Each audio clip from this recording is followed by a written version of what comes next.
Oke, halo semuanya. Kenalin nama aku Rifki. Di sini aku bakal ngebawain kalian Tomcast dengan tema kalau udah lulus Polban, khususnya di JTK, mau ngapain sih? Gitu. Oke, hari ini kita ditemanin sama dua tingkat kita di Himalcom. Nah, mereka tuh udah kuliah selama kurang lebih 10 bulan. Nah, kita dengerin nih gimana proses atau perjalanan yang mereka lalui gitu. Oke, kita perkenalan dulu dari akang ini. Oke, perkenalkan nama aku Muhammad Rehan Farid, bisa dipanggil Rere. Aku dari kelas 1 BD3 dan di sini sebagai Himakom Angkatan 40. Aku sebagai staf muda dari DBU Kominfo. Oke. Aku Kinan dari 1CD4 Himakom 40 angkatan 25 juga. Salam kenal semuanya yang lagi dengerin. Oke, karena kita udah perkenalan, kita langsung aja kali ya. Kita mungkin ke pertanyaan yang sering dilontarkan ketika udah lulus gitu. Oke, kalian masuk ke Polban tuh lewat jalur apa? SNBTK, SNBPK, atau Mandiri? Kemudian boleh tahu nggak skornya berapa dan juga gimana sih prosesnya? Boleh deh dari Raya dulu. Kalau aku ya, karena aku anaknya dari kecil mandiri nih ya, sebagai anak pertama, jadi masuk ke Polban juga pakai jalurnya mandiri juga. Oke, mandiri banget ya. Iya, mandiri banget ini emang. Aduh, anak pertama namanya anak pertama. Oke. Kau daftar juga? Iya. Oke, ada lagi atau purely emang gara-gara kamu tuh dari pengennya mandiri gitu? Dari awal pengen mandiri atau gimana? Enggak, dari mau mandiri gak sih kayaknya. Jadi awalnya tuh aku SNBP sama SNBT, cuman gak lolos dan akhirnya aku mutusin buat coba mandiri lewat ke Polban ini. Nah mandirinya kan setahu aku di sini ada dua ya, ada pakai skor UTBK sama ada tes tulis tangan gitu. Nah kalau aku ikutan yang pakai skor UTBK dan alhamdulillah keterima di D3 Teknik Informatika. Oke, kalau Kinan sendiri gimana? Aku lewat UTBK. Skor aku sekitar 670-an. Alhamdulillah. Pas pertama tuh SNBP aku pilih di Stay Air. Gak keterima di ITB, itu pilihan tunggal. Terus pindah di SNBT tuh aku masih pilih ITB di FTIRI.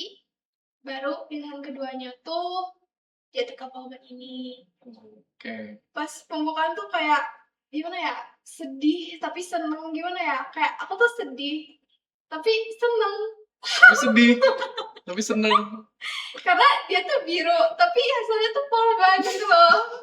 Karena aku waktu ITB si kakaknya itu, terus kayak itu tuh kayak apa ya, sakit terus kesel juga karena aku tuh udah les, udah apa ya, belajar mati-matian selama 1 tahun terus gak membuahkan hasil yang aku pengen. Kayak aku setiap lebaran terus di rumah orang-orang dengerin Spotify, aku buka terus kayak nyatet dengerin tuh nyampe kayak apa jawabannya yang C gitu kayak Banyak effort yang dikeluarkan ya. Tapi perasaan campur aduk ini masih ada di hati atau sudah berlalu?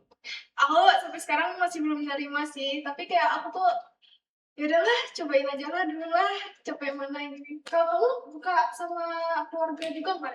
Iya, aku dari awal, dari mulai yang SNBP, SNBT sama Mandiri semuanya sama keluarga aku ngebukanya. Dari mulai yang awal merah-merah kata-kata semangat itu ya, aduh, ada dua semangat ini dalam kehidupan aku.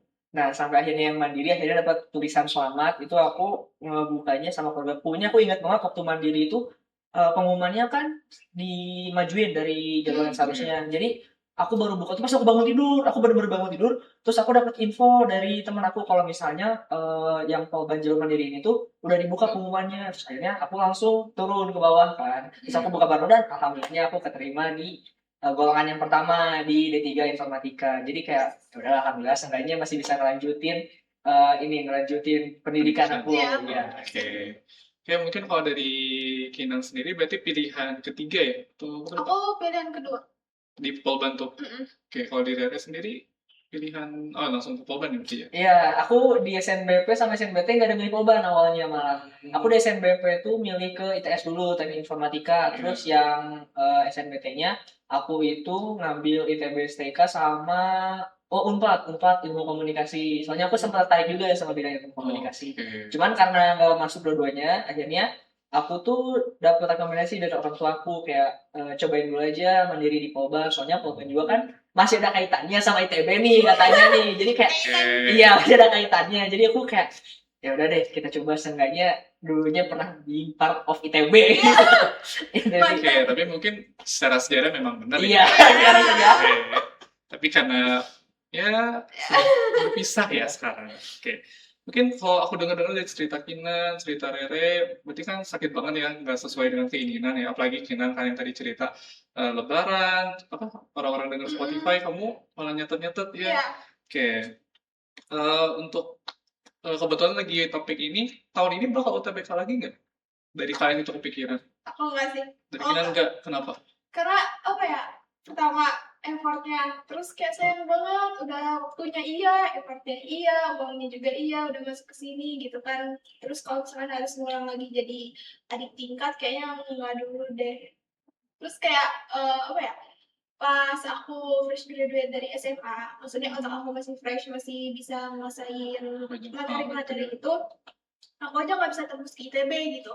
Apalagi sekarang aku udah maksudnya ada aktivitas Kesibukan, lain, gitu ya. kesibukan organisasi, terus harus ini jadi aku mau. Oh enggak, berarti ya udah kayak give up a chance gitu ya. Ya udahlah, ya gimana. Oke, kalau Rere sendiri gimana? Kayak aku sama sih, aku juga setuju karena aku juga sempat mikirin buat UTBK lagi karena sebenarnya aku sempat disuruh juga buat ikutan UTBK sama orang tua aku. Cuman kayak aku mikir-mikir lagi apa yang udah aku keluarin buat nyampe ke sini tuh kayak gimana. Terus juga kan bukan cuman masalah materi doang kan, termasuk waktu sama tenaga juga. Nah, cuman yang benar-benar jadi pikiran aku tentang materinya ini karena apa ya, nggak cuman kayak sepeser doang yang dikeluarin gitu Iya. buat bisa masuk ini apalagi jalur mandiri gitu. Jadi kayak aku mikir-mikir lagi dan akhirnya aku mutusin buat tetap lanjut di Polban aja gitu. Oke, banyak faktor yang dipikirkan ya. Yes, betul. Oke. Oke, mungkin kita langsung aja karena itu mungkin masa lalu ya, Iya. kita biarkan saja. Sekarang kita kondisinya kalian udah masuk Polban nih. Mm-mm. Kalian rutinitas apa yang udah menjadi part of life kalian gitu? Pasti begadang ya? Iya, betul. Oke, dari Betul responnya berarti sekali. benar ya. Yes. Oke. Mungkin kalau dilihat dari matanya mungkin akan memunculkan mata panda ya kayaknya untuk kedepannya. Kelihatan ya. Iya. Terus gimana nih? Boleh cerita gimana? Dari aku dulu ya. Iya. Ini apa ya? Aku juga sebenarnya kalau masalah begadangnya aku nggak kaget. Oke. Cuman kegiatan begadangnya ini nih Oh, yang bikin aku menyebabkan. kaget. Yes, betul. Karena waktu waktu masih SMK mungkin aku kayak masih bisa nih begadang buat main game atau nonton film kayak gitu. Oke. Cuman pas udah masuk Polban, ini tugasnya banyak banget ya. Terus juga nggak yang kayak tugas ecek-ecek yang bisa langsung cepat beres gitu. Benar. Jadi kita tuh begadang tuh buat ngerjain tugas, bukan buat seneng-seneng lagi. Dan kita juga nggak cuma pelajarin tentang satu software atau satu sumber doang gitu, tapi juga ada beberapa. Nah, makanya aku sebisa mungkin tuh ngerjainnya di awal waktu biar masih ada waktu ya seenggaknya begadang dikit buat main game atau buat nonton karena kan apalagi udah ada AI ini aduh terima kasih sekali AI ya bisa membantu pekerjaan kita jadi lebih mudah. Iya. Jadi itu sih kalau buat begadang tuh tidak ada hari deh benar-benar begadang kalau Oh, beneran? iya. Mungkin ini pertanyaannya personal tapi tidur tuh biasanya jam berapa? Kalau misalnya tugasnya nggak terlalu banyak yang sampai subuh, aku sih patokin jam 1 jam 2 sih udah tidur gitu. Jam 1 jam 2. Iya, jam 2. Kayak waktu itu pernah malah sempet ngerjain tugas tuh seharian itu bener-bener satu malam. Aku masih Besoknya ingat libur. banget. Besoknya masih masuk, justru besoknya itu presentasi, makanya dikerjainnya sampai pagi kayak gitu. Oh my Itu tuh god. begadang pakai kopi gitu gak? Iya, kadang juga aku kopi sama ngemil-ngemil gitu. Saya kok gak ada kopi dia langsung. Iya, langsung ketiduran itu. Iya. Tapi bener-bener biasanya jam 1-2 gitu. Biasanya kalau begadang banget gitu ya. Oh iya, Tapi biasanya tidur jam berapa? Kalau misalnya nggak ada tugas. kalau nggak ada tugas sih, kalau lagi capek banget, terus nggak ada tugas, aku biasanya langsung tidur. Jadi kayaknya pengen, udah capek nih mau ngapain, aku juga mau nyari nyari kesenangan dari nonton temen game juga udah capek, jadi udah langsung tidur. Berarti di jam 9 atau Yes, bisa jam 9 jam 10. berarti paling cepat tuh jam 9. Ya, paling cepat jam 9 jam 10. Kalau Oke. biasanya sih normalnya jam 12 sampai jam 1 gitu. Normal ya. Normal. Iya, normal. Kan emang agak aneh Mungkin normal kalau sih ya dalam konteks sebenarnya. JTK, teknik komputer itu normal. Iya. Mungkin ya. Oke, kalau Rere. Kalau Kinan sendiri gimana?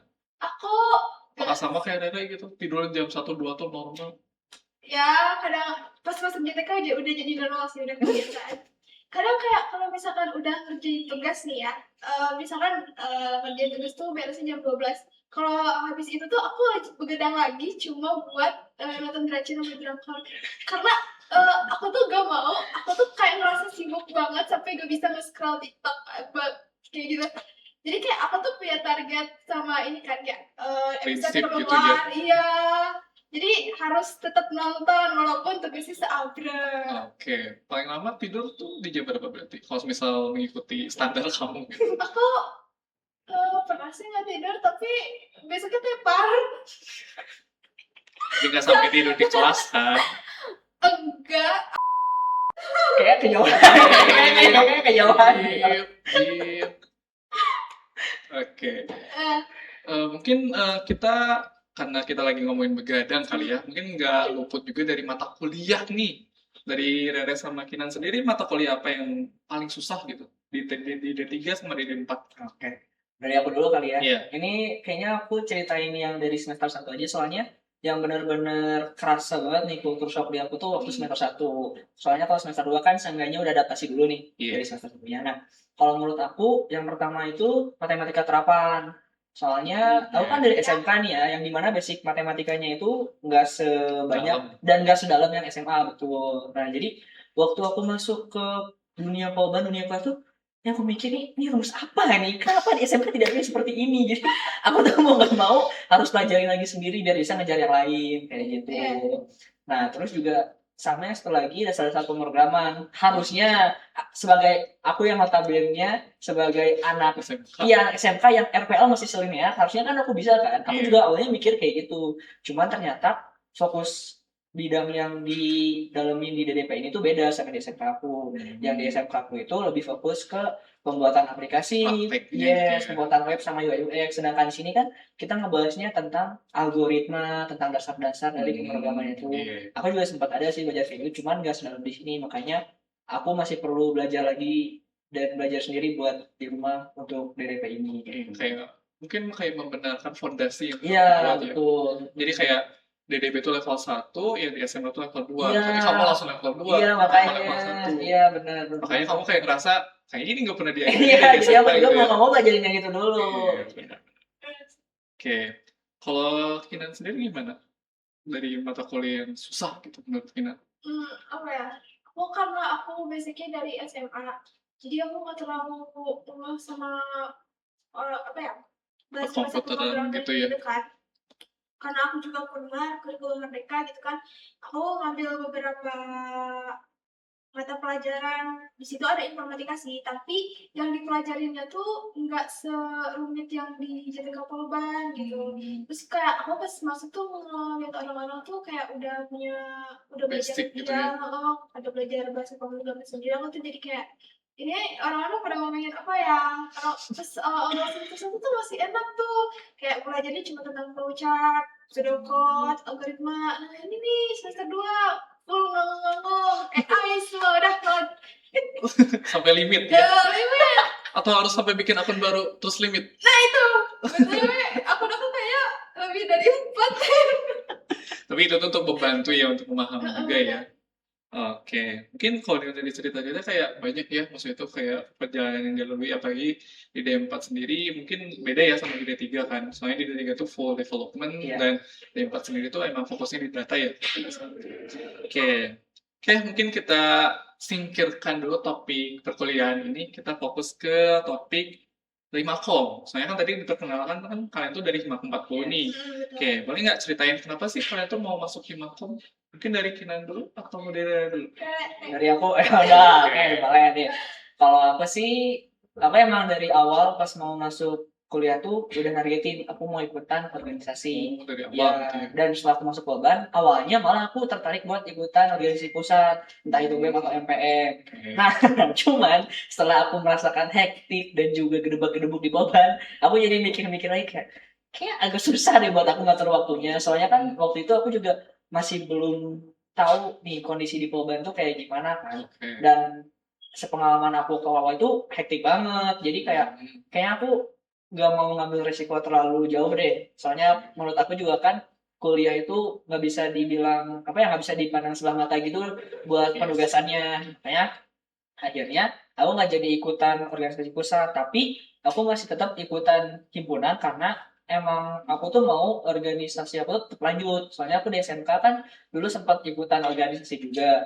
Nah, aku juga ikutan OSIS gitu kan, sama ada satgas gitu. Nah, aku tuh nggak mau kalau misalnya organisasi itu tuh keputus. Dan aku juga sebenarnya senang ngelakuin organisasi, makanya aku tetap lanjutin himpunan di dunia kuliahan ini. Ya, tapi fokusnya itu ada di jurusan.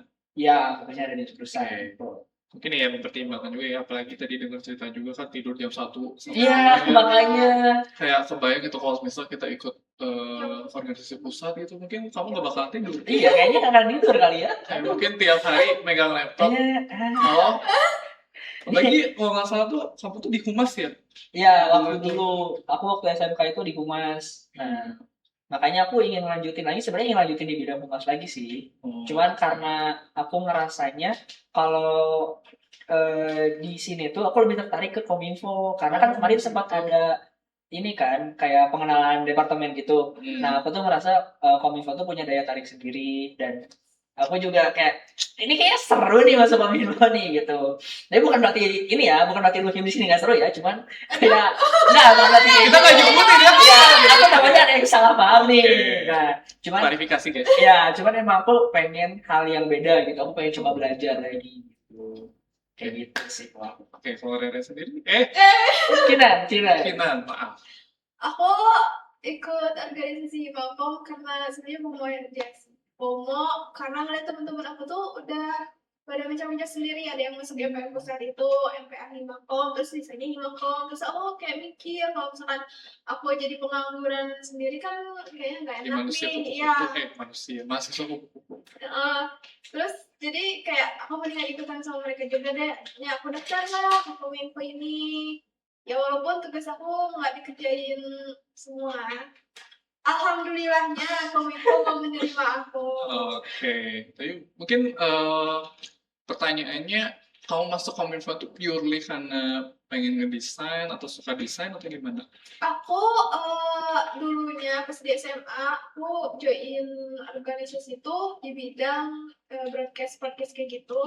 Terus jadi aku pengen melanjutkan karena aku emang suka ngedit orangnya. Cuma emang keterbatasan alat dan akun yang gak premium, jadi ya udah.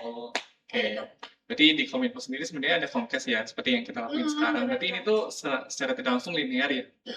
Atau mungkin kamu udah kayak menargetkan untuk, pengen masuk Kominfo soalnya ada Comcast? Aku malah nggak tahu Comcast ada di Kominfo. Oke. Oke, mungkin apa lagi ya yang kita mau bicarakan? Oh iya ini, aku penasaran deh. Kan kalian tuh masuk Himakom, terus juga masuk Kominfo. Itu tuh rasanya gimana sih waktu mungkin first impression kalian gitu masuk ke Himakom atau mungkin Kominfo juga ya. Terus kegiatan apa sih yang udah kalian lakuin? Kalau boleh tahu. Dari Kinan dulu. Oke.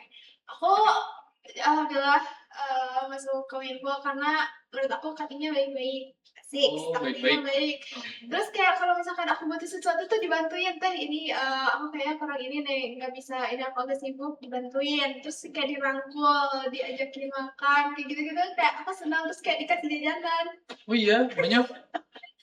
Kayak yang nggak terlalu sering sih, tapi aku suka, aku enjoy. Kayak buah happy Iya. mood ya gitu ya. Terus kalau misalkan pergerakan, aku lumayan banyak sih. Nggak sih, kayak semua udah dapat bagian masing-masing, tapi aku ikut di Comcast ini, terus mading, aku ikut ngerjain, terus Himakom Rewind, terus beberapa teman-teman aku tuh yang di Kominfo juga, ada yang KTA, terus video profil kabinet, dan lain-lain, Kominlab yang begitu. Oke. Kalau dari Rere sendiri gimana? Kalau aku kan kayak tadi aku bilang, aku kan dari awal udah marketing Kominfo dulu kan. Yang pastinya aku senang bisa masuk Kominfo ini. Aku di sini juga bisa belajar cara ngedit, udah gitu aku juga bisa tahu kayak kira-kira warna ini tuh nyambungnya sama warna apa kayak gitu, iya kan? Apalagi buat bikin poster yang itu tuh banyak banget. Terus juga di sini tuh pergerakannya nggak cuman kayak ngedit lagi, kita juga ada bikin konten, ada bikin podcast yang kayak gini, dan aku tuh ngerasanya di sini bener-bener fun karena kakak tingkatnya juga di sini pada baik-baik, benar-benar ngebimbing kita gitu. Bahkan aku yang skeptis sama skill ngedit aku di sini pun udah nggak khawatir lagi karena benar-benar dibantuin dari awal. Kalau misalnya aku ada kebingungan di satu hal, aku nanyain ke kakak tingkatnya itu pasti dibantuin sama bakalan dikasih arahan yang baik sampai aku benar-benar ngerti. Itu kayak keren deh info yang di sini. Keren banget. Oh iya, berarti kan waktu itu kan kita pernah Fuhim tuh. Oh iya. Benar-benar. Gimana tuh perasaan kalian waktu first time Fuhim? Oh, gimana ya? Aduh, kebetulan banget iya, ya. Kan iya. kemarin untuk Kuhim tuh ada semacam Kahoot gitu ya buat Oh, recap iya. materi di Kuhim. Aduh, Betul, kebetulan betul. nih yang juara satunya ada di sini ya. Kebetulan sekali ya. Iya, ini kebetulan banget. Podium pertama kita Yes. adalah Rere. Nanti ini editor bisa tolong kasih lihat di sini ya buat Sebagai bukti. podium podium. Jadi Apresiasi guys. ini aku sedikit cerita. Sebenarnya kemarin yang sebelum Kuhim itu aku sempat ada pikiran buruk. Aku tuh takut dikumpulin tuh buat dievaluasi sama buat dimarah-marahin. PTSD Ya, dia, guys. PTSD karena jujurnya sebelumnya sempat ngalamin yang kayak gitu waktu di SMK. Masalah evaluasi ini pasti udah aduh ini Kayak keras tidak. banget nih kayaknya nih. Marah-marahin. Nah, tapi pas aku datang ke sini ternyata kita tuh di sini kita diskusi tentang kayak identitas dulu awalnya. Identitas dari himpunan, terus juga meaning of dari logo dan juga warna-warna yang dipakai itu kayak gimana. Nah, terus juga kita sempat ngebahas struktur organisasi di mana dikasih tahu hierarkinya kayak gimana sama dari setiap struktur ini tuh mereka membawahi apa dan job desk-nya tuh apa kayak gitu. Nah, setelah itu baru ada nge-recap-nya. Menurut aku ini unik sih ya, habis ada pematerian mereka tuh bikin semacam puisi itu biar kita bisa ingat lagi nih kira-kira materi tadi yang udah disampaikan itu apa. Nah, kayak gitu. Oke. Mungkin gara-gara kalian tuh, atau ya kalau Rere kan kominfo juga ya, jadi fokusnya tuh ke warna, ke logo, Ah, gitu iya, ya. iya Kayak kayaknya. banyak Jadi gitu ya. kita langsung ini apa yang udah kita kerjain selama ini tuh langsung kebayang. Oke. Kalau Kinan sendiri gimana? First impression-nya gitu waktu Fuhim kemarin. Iya sih, aku sama kayak Rere, kayak awalnya aku takut karena itu kuliah pertama, terus kayak ini organisasi biasanya bakal dimarah-marahin, dievaluasi, disalah-salahin, kayak gitu lah, Disalah-salahin. ya, dicari-cari kesalahannya. Keren banget ya disalah-salahin. Jadi kambing hitam. Terus kan kayak yang open kadang-kadang yang mau baik, pasti kalau misalkan yang kayak gitu tuh Ada momennya iya, ada gitu ya. momennya, jadi ini semua. Tapi enggak sih, pas aku ini cuma pematerian, terus kamu juga, jadi fun aja. Terus nanti minggu juga kan kita bakal ada pematerian. Oh, hari Minggu. Hari ini. Enggak dong, besok dong. Hari ini hari Minggu. Iya. Aduh, kebanyakan enggak ada Iya, ini kebanyakan kali ya. nonton Side drama Cina effect-nya kayaknya. ya. Kinan, fokus Kinan. Nanti mungkinnya setelah ini kali Ya, ya. setelah ini kali Iya. ya minggu depan. Oke, mungkin nggak kerasa ya kita tuh udah ngobrol lama-lama ya. Mulai dari kalian gimana masuk Polban, terus jalur apa yang kalian lalui gitu, terus di Polban gimana selama 10 bulan, terus kita ngobrolin perihal Himakom, terus juga perihal Kominfo. Nggak kerasa kita udah banyak juga ini pembahasannya. Mungkin kita langsung ke sesi closing aja kali ya, karena udah lama juga. Tapi sebelum kita ke sesi closing, aku ada one piece of news gitu untuk kalian para penonton Comcast. Apa tuh? Jadi pembawa acara Comcast sendiri itu adalah biasanya adalah Casey dan juga sekarang hari ini adalah diganti oleh saya Rifki. Tapi untuk kedepannya pembawa acara Comcast akan dibawakan oleh Rere dan juga Kina. Jadi di sini tuh adalah kayak latihan dulu gitu ya. Oke, jadi gimana perasaannya? Kaget banget ya awalnya ya aku kepilih jadi host buat podcast karena aku kan sebelumnya nggak punya ada pengalaman buat ikutan podcast kayak gini ya. Jadi kayak aduh bisa nggak nih kira-kira nih? Pressure gitu Ya aku pernahnya paling jadi MC di sebuah acara gitu doang. Nah cuman kalau jadi host podcast tuh kan menurut aku beda ya kayak target capaiannya kita harus tahu apa yang harus dibicarain sama kita juga harus tahu nih kira-kira mau dibawa kemana nih pembicaraannya. Oke. Jadi menurut aku sih ini jadi tantangan baru dan juga jadi pembelajaran baru karena aku ikutan himpunan juga aku bisa dapetin pengalaman ini. Menurut aku sih bagus banget ya. Aku juga berterima kasih karena udah percayain tugas ini ke aku gitu. Oke, kalau Kenan sendiri gimana? Hmm, Pressure? sedikit. Sedikit. Sedikit. Karena apa ya? eh, menurut aku ilmu apa yang pas di SMA tuh belum cukup buat dibawa ke sini. Jadi aku masih kayak harus Belajar lagi belajar gitu ya. lagi. Tapi siap untuk menerima tantangan ini. Siap gak siap? Tapi beneran siap kan? Insya Allah. Oke. Oke, nggak kerasa ya kita udah ngobrolin banyak hal nih. Pertama dari gimana kalian masuk Polban, terus gimana kalian di apa kesehariannya di Polban, mungkin ya selama 10 bulan ini. Kemudian kita ngobrolin di Makom, terus kita ngobrolin juga perihal di Kominfo ya. Oke, mungkin gitu saja dari Komkes hari ini. Oh ya, mungkin aku mau ngingetin kalian ya, jangan lupa cek sosial media kita di IG, X, TikTok, dan juga Facebook, dan juga YouTube dengan nama Himakom Polban. Oke, mungkin gitu saja. Saya Rifki selaku pembawa acara dan juga narasumber kita, Kinan dan juga Rere, pamit undur diri. Sampai jumpa di video selanjutnya.